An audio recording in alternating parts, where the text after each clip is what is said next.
Hello, and welcome to Day by Day True Crime Stories, the podcast where we explore a different crime or justice milestone from this day in history. I'm your host, Kona Gallagher, and today is March 23rd.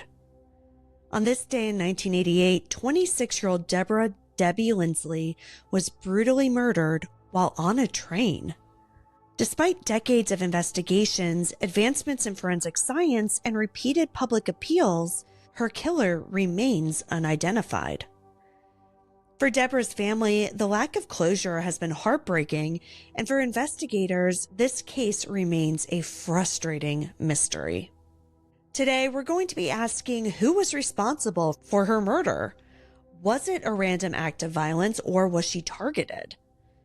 And could a breakthrough in DNA technology still bring answers? More than 3 decades later, her case is still open, waiting for that one crucial tip that could finally bring justice. Let's get started.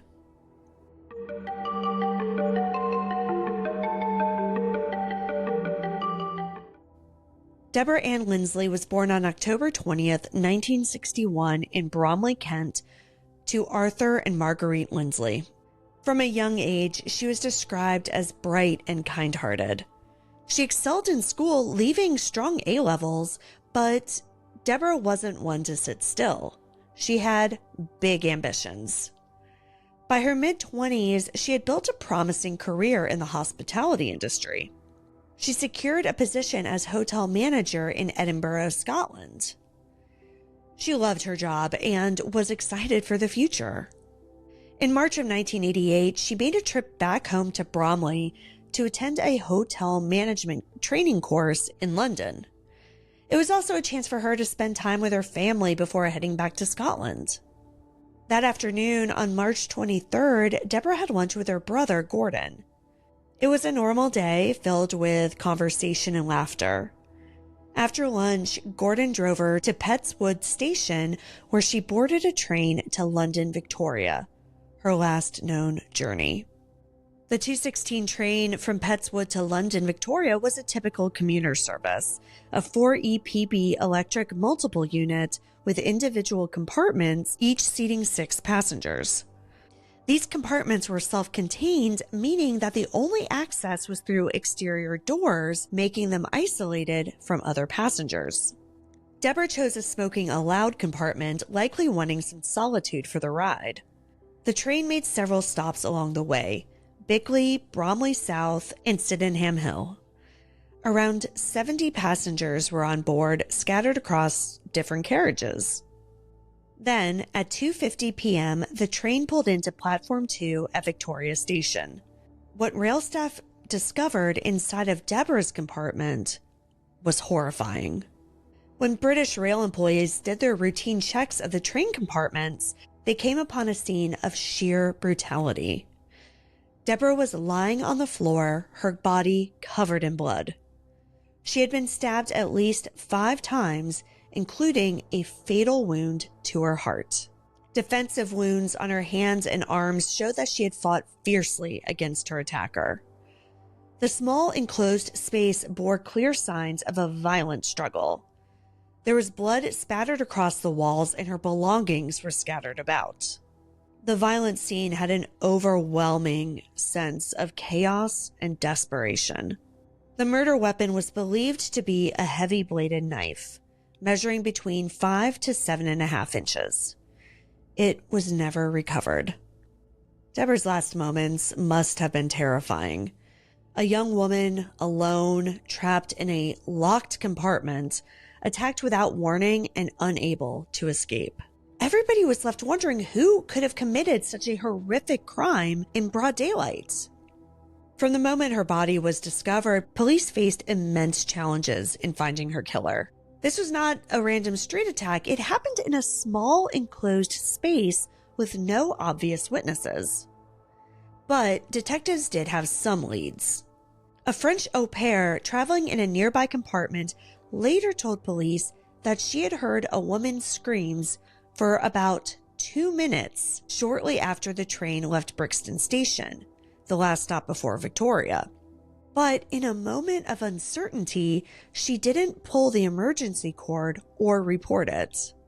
Which, I understand not wanting to get involved, but for 2 minutes, somebody was screaming for 2 minutes and you didn't think that was an emergency? One scream, fine, but 2 minutes? Then at Victoria Station, several witnesses reported seeing suspicious individuals. A man with scratches on his left cheek, described as being in his late 20s, about 5'5", with long ash blonde hair, was seen walking away from platform 2 just minutes after the train arrived. Another unidentified man was spotted in the gentlemen's toilets, washing blood off his hands. However, these descriptions weren't enough to lead them to a suspect. The case was further complicated because that day also happened to be the day of an international football match between England and Holland.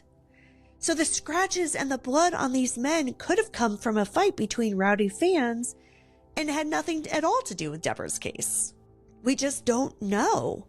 And despite questioning dozens of potential witnesses, no arrests were made.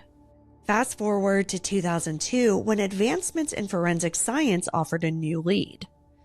Blood samples from the crime scene were re-examined and a full DNA profile of the suspect was developed. It was run through the UK's national DNA database, but there was no match. Then, in 2013, detectives turned to familial DNA searching, a method that identifies close relatives of potential suspects. Over the years, this technique has solved many cold cases. But in Deborah's case, it still has not led to an arrest. In 2018, on the 30th anniversary of her murder, police issued a renewed public appeal reminding everyone that they had a full DNA profile of the killer. A £20,000 reward was offered for information leading to their arrest. But still, no one has come forward. For Deborah's family, the pain of not knowing has been unbearable.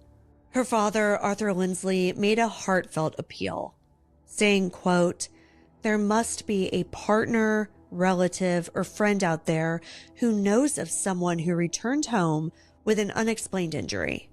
We only need one phone call if it's the right one." End quote. Years have passed, but her family's determination remains strong.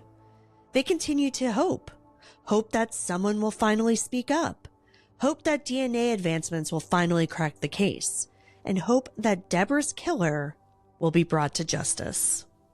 The murder of Deborah Linsley remains one of London's most haunting cold cases.